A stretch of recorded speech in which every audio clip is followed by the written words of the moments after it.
Widely considered the best air superiority fighter in the world, the Lockheed Martin F-22 is a fifth-generation, twin-engine, single-seat, all-weather stealth tactical fighter aircraft. Developed from decades of air combat experience, the F-22 excels in its one true mission: to defeat any air adversary it encounters. This is accomplished by the Raptor's incredible performance, advanced avionics, and stealth profile. Notable features of the Raptor include twin tails, a trapezoidal wing, and a golden canopy which is coated with a thin layer of indium tin oxide or ITO. This acts as an EM shield to maintain stealth characteristics. Having been deployed since 2005, let's take a look at some of the specifications for the F-22 Raptor. Length 62 feet 1 inch. Height 16 feet 8 inches. Wingspan 44 feet 6 inches. Maximum speed estimated at Mach 2.25. Supercruise Mach 1.82 or 1,220 miles per hour at altitude. Empty weight 43,340 pounds. Maximum takeoff weight 83,500 pounds. Combat range 530 miles with 115 miles in Supercruise. Engines: each Pratt & Whitney F119 PW100 thrust vectoring augmented turbofan, 26,000 pounds of thrust dry or 35,000 pounds with afterburner. Thrust to weight ratio 1.25 with loaded weight and 50% internal fuel. The F-22 is armed with an internal 20mm M61A2 Vulcan rotary cannon and typically carries 480 rounds of ammunition. The M61 is capable of firing 6,000 rounds per minute or 100 rounds per second. Additionally, the F-22 has 3 internal weapons bays, 1 large central bay and 2 side bays. Along with this, there are 4 external hardpoints. To maintain its stealth characteristics, the F-22 can keep ordnance inside of its weapons bays, briefly opening them to deploy munitions. Some of the possible weapon loadouts can include, for air-to-air missions, 6 AIM-120 AMRAAMs and 2 Sidewinders. For air-to-ground missions, 2 1,000-pound JDAMs, 2 AIM-120s, and 2 Sidewinders, or 8 250-pound GBU-39 precision-guided bombs, 2 AIM-120s, and 2 Sidewinders. It seems like the Raptor never leaves home without some air-to-air missiles. The 4 external hardpoints can be used to carry 600-gallon drop tanks or 5,000 pounds of ordnance per pylon. Aside from its incredible performance and weapons options, part of what makes the F-22 so deadly is its advanced avionics. While some of the details are still classified today, here's what we know about the F-22's sensor platforms. The F-22's radar is the AN/APG-77, which is an actively electronically scanned array or AESA radar. AESA radars are superior to mechanically actuated radars since they can change scan direction in mere nanoseconds, where mechanical radars have to physically move the dish to scan different parts of the sky. Officially, the radar has an operational range of 100 miles, but some speculate that this could be as high as 150 miles with an estimated 250-mile range for a narrow beam search. Defensively, the F-22 uses the AN/AAR-56 Advanced Missile Launch Detector, which warns the pilot of a missile launch so that evasive maneuvers and countermeasures can be deployed. Additionally, the F-22 also has an AN/ALR-94 radar warning receiver, which warns a pilot of radar emissions or tracking and is said to have a range of over 250 miles. Along with warning systems, the F-22 also carries flare and chaff dispensers to be used as countermeasures. And finally, along with the integrated communication, navigation, and information or CNI systems, the F-22 makes extensive use of data link systems, which allow it to receive and send information, thereby providing it a complete picture of the battlefield. In many ways, the F-22 can be thought of as an evolution of the incredibly successful F-15 Eagle. In 1981, when the F-15 was still relatively new, the Air Force put forth a requirement for an aircraft to eventually replace both the F-15 and F-16. This was driven by the advancements in Soviet air defenses, along with increasing numbers of MiG-29s and Su-27 fighters. In what became known as the Advanced Tactical Fighter or ATF program, requirements included the use of advanced materials including composites, high performance with supercruise, and stealth technology. By 1986, the competition had been narrowed down to two competitors, Lockheed and Northrop. To build such an advanced airplane, Northrop teamed up with McDonnell Douglas, while Lockheed teamed up with Boeing and General Dynamics. This resulted in two designs, Lockheed's YF-22 and Northrop's YF-23. Along with these two designs, General Electric and Pratt & Whitney each developed an engine which would be used in both fighters, the engines being designated the YF-120 and the YF-119, respectively. And while the two designs both met the competition's requirements of survivability, supercruise, stealth, and ease of maintenance, they each had very different design philosophies. Seen as more conventional, it's not hard to view the YF-22 as an evolution of the F-15, with both utilizing twin vertical tails and horizontal stabilizers. Having been a partner of Lockheed in the F-22 development program, General Dynamics likely applied much of the data they obtained from their F-16XL program into the F-22. If you haven't already, check out my video all about the F-16XL. Meanwhile, the YF-23 was a more cutting-edge design with a rhombus-shaped wing and an all-moving V-tail. Performance-wise, the YF-23 design was faster and more stealthy, while the YF-22 was slightly more maneuverable at low speeds due to its thrust vectoring.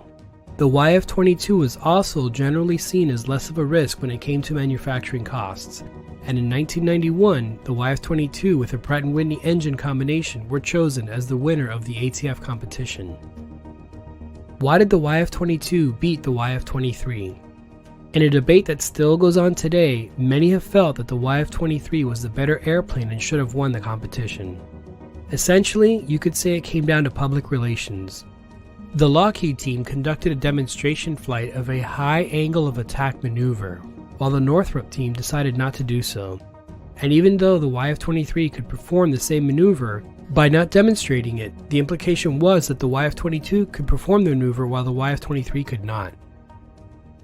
Additionally, although not a requirement of the test program, the Lockheed team also conducted live-fire exercises of an AIM-9 Sidewinder and an AIM-120 AMRAAM missile from the internal weapons bays. This was seen as going above and beyond what was necessary for testing and made a favorable impression among the evaluators. Some have called the YF-23 design ahead of its time. Let me know in the comments below if you'd like to see a dedicated video on the Black Widow and the Grey Ghost. Getting back to the F-22's development, the Navy briefly looked at obtaining F-22s as part of the Navy Advanced Tactical Fighter or NATF program. A swing-wing F-22 was envisioned, but it was found that the added weight and potential loss of stealth characteristics introduced by the swing-wing was not acceptable. The NATF program was cancelled in 1991. Can you imagine Sea Raptors operating off of carriers? The ATF program was initially planned for a run of 750 advanced tactical fighters. However, in 1996, this number was reduced to 648 aircraft. During the 1997 budget cuts, this number was further reduced to 339. And by 2003, the number was reduced further to 277. And while the Air Force advocated that 381 aircraft was the minimum number necessary to meet its need, in 2004, this number was reduced again to 183 aircraft to be assigned to 7 combat squadrons. It's hard to imagine now, but in the early 2000s, the F-22 was seen as an unneeded luxury. With unconventional low-intensity wars going on in both Iraq and Afghanistan, the need for a super-advanced air superiority fighter was extensively debated. This, along with funds being diverted to both the F-35 and F-18 production lines, led to the final decision to only produce 187 total aircraft. At its peak, the F-22 production line was producing 2 new airplanes a month while employing 95,000 people in 46 states. More recently, with both Chinese and Russian designs closing the gap on the F-22, in 2016 studies were being conducted to resume production of the F-22. It was then estimated that to produce an additional 194 F-22s would cost a total of $50 billion, or about $215 million per aircraft. Unfortunately, the Air Force decided not to move forward with this plan. And in 2011, the last Raptor rolled off the assembly line in Lockheed's Georgia factory. The F-22 is operated exclusively by the United States, and while countries such as Australia, Japan, and Israel expressed interest in obtaining F-22s, U.S. federal law prohibits exports of the F-22 as it contains many still classified technologies. Instead, the F-35 was developed with similar technologies as the F-22 and designed to be more affordable and available for export. Introduced operationally in 2005, by 2007 the F-22 had achieved full operational capacity, or FOC, with the 1st Fighter Wing and the 192nd Virginia Air National Guard Unit, being the first fully integrated F-22 squadrons. During readiness trials in 2008 in simulated air combat, the unit earned a kill ratio of 221-0. Additionally, F-22s have somewhat routinely intercepted Russian bombers, including Tu-160s and Tu-95s, with the first such incident occurring in 2007 near Alaska.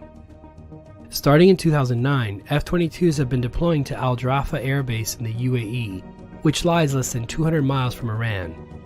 In fact, in 2013, an F-22 had intercepted an Iranian F-4 that had gotten a little too close to a Predator drone, which was flying near the Iranian coastline. And although initially not designed as an air-to-ground attacker, in 2014, as part of the opening strikes during Operation Inherent Resolve, F-22s dropped 1,000-pound laser-guided bombs on ISIS targets in Syria. By 2015, F-22s had dropped over 250 bombs in support of the effort, and also played a key role in deterring Russian, Iranian, and Syrian aircraft from intervening against Kurdish troops. These operations highlighted one of the lesser-known or talked-about features of the F-22, reconnaissance and surveillance, something that the F-22 performs very well given its stealthy profile. Today, some of the current units operating the F-22 include the 27th Fighter Squadron, the 43rd Fighter Squadron, which is a training unit, the 90th Fighter Squadron, the 94th Fighter Squadron, the 199th Fighter Squadron, which is an Air National Guard unit, the 411th Fighter Test Squadron, the 422nd Test and Evaluation Squadron, the 433rd Weapons Squadron, and the 525th Fighter Squadron. The Air Force plans to operate the F-22s well into the 2050s, and while the F-22 is still widely considered the best air superiority fighter in the world, there are signs of the gap closing with near-peer rivals like China and Russia.